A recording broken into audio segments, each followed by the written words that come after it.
Assalamualaikum warahmatullahi wabarakatuh. Semangat pagi anak-anak. Ketemu lagi dengan Bu Mugi. Hari ini kita masih melanjutkan materi al-unwan untuk bahasa Arab kelas 4. Kaifa halukum? Bi khair. Naam. Alhamdulillah. Nah, untuk materi al-unwan, setelah kemarin kita belajar tentang benda-benda atau nama-nama ketika kita ingin mencari sebuah alamat, sekarang kita akan belajar kata tunjuknya. Kata tunjuknya itu apa aja ya? Nah, alangkah baiknya sebelum kita masuk ke materi, kita buka dulu dengan membaca basmalah bersama-sama. Hayya bina naftahu ta'limana biqiraatil basmalah jama'atan. Bismillahirrahmanirrahim.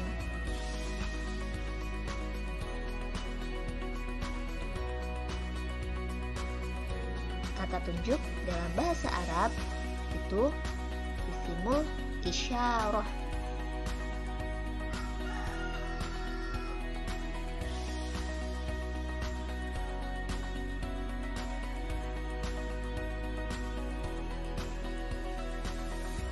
Isimul isyarah, kata tunjuk yang akan kita pelajari ada dua. Kata tunjuk ini dan kata tunjuk itu.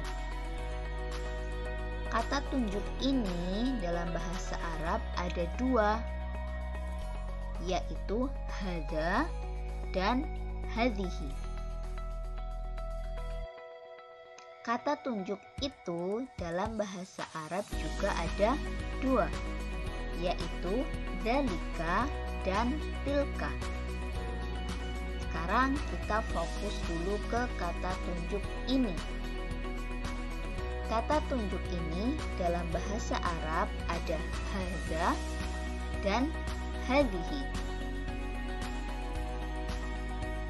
Yang membedakan itu apa? Nah, yang membedakan kalau kata hadza itu digunakan untuk laki-laki, sementara kata hadhihi digunakan untuk perempuan. Begitu juga dengan kata tunjuk itu. Kata dzalika digunakan untuk laki-laki, dan kata tilka digunakan untuk perempuan. Sampai sini sudah paham?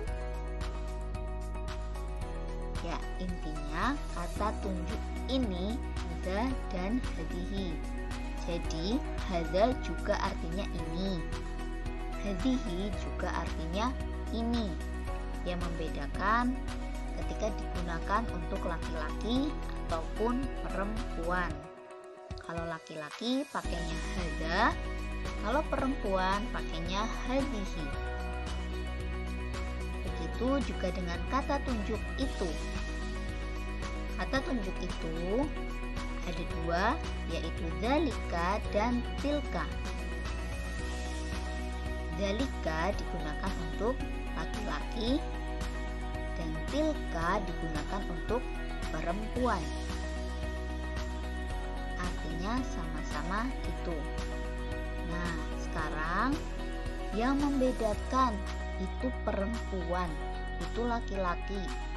Kita bisa lihat dari keterangan berikut ini.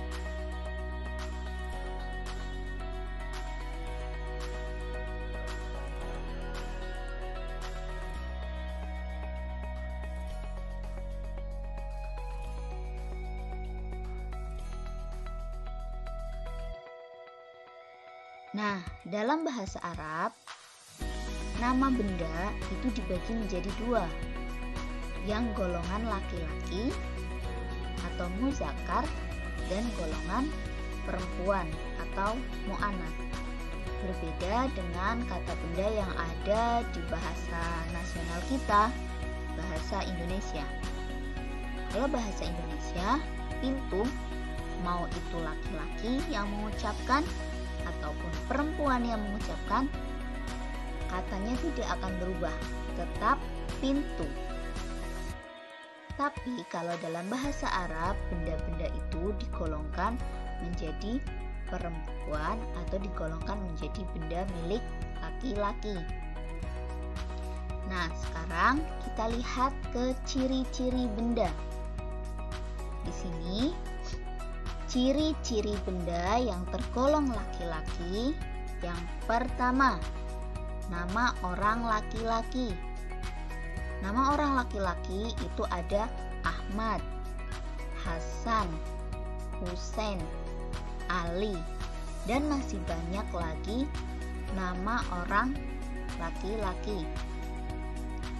Ciri yang kedua yaitu kata benda yang tidak diakhiri huruf tak marbutoh. Jadi jika ada kata benda yang huruf terakhirnya itu tidak tak marbutoh atau tak yang bulat, itu berarti bendanya tergolong milik laki-laki. Di sini contohnya baitun. Baitun itu terakhirnya huruf tak biasa, bukan tak marbutoh. Terus ciri-ciri benda yang tergolong perempuan. Yang pertama, nama orang perempuan.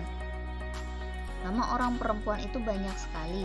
Di sini Bu Guru contohkan Fatimah, Aisyah, Hindun, dan masih banyak contoh nama orang perempuan yang lain. Kemudian ciri yang kedua, kata benda yang diakhiri huruf tak marbutoh. Jadi kebalikan dari ciri benda yang tergolong laki-laki. Kalau yang laki-laki itu tidak diakhiri tak marbutoh, kalau yang perempuan diakhiri tak marbutoh. Contohnya madrasatun. Kata madrasatun, tak yang terakhir itu atau huruf yang terakhir itu taknya bulat atau tak marbutoh. Berarti madrasatun tergolong benda milik perempuan. Nah, begitu cara membedakan nama-nama benda yang tergolong laki-laki ataupun benda yang tergolong milik perempuan.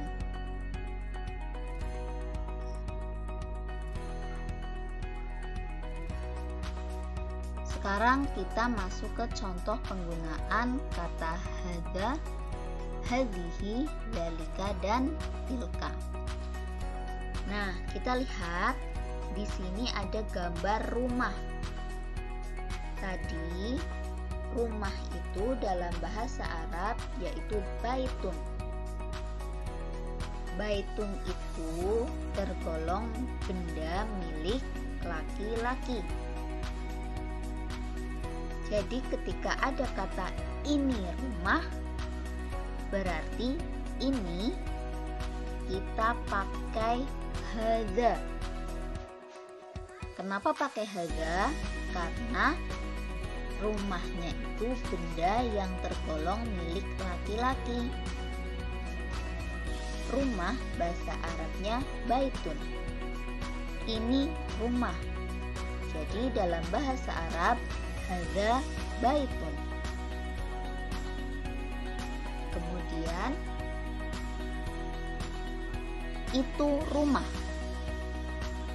Karena rumah itu milik laki-laki atau benda yang tergolong kepunyaan laki-laki, berarti itu kita menggunakan dzalika.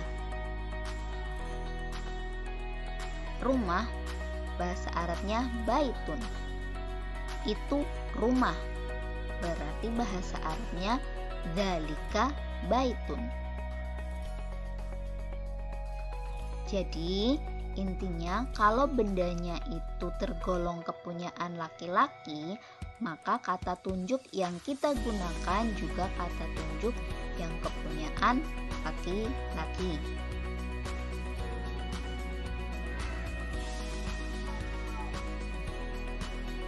Kita lihat contoh nomor 2. Di sini ada gambar sekolah. Nah, sekolah bahasa Arabnya tadi madrasatun. Madrasatun, huruf terakhirnya terdapat ta marbutoh. Berarti sudah jelas kalau madrasatun atau sekolah itu benda kepunyaan perempuan. Nah, kalau ada kata ini sekolah, ini berarti kita pakainya kata tunjuk hadhihi. Sekolah dalam bahasa Arab madrasatun. Ini sekolah, berarti dalam bahasa Arabnya menjadi hadhihi madrasatun. Kita gunakan kata tunjuk itu. Itu sekolah. Itu kita menggunakan kata tunjuk tilka. Sekolah tadi bahasa Arabnya madrasatun.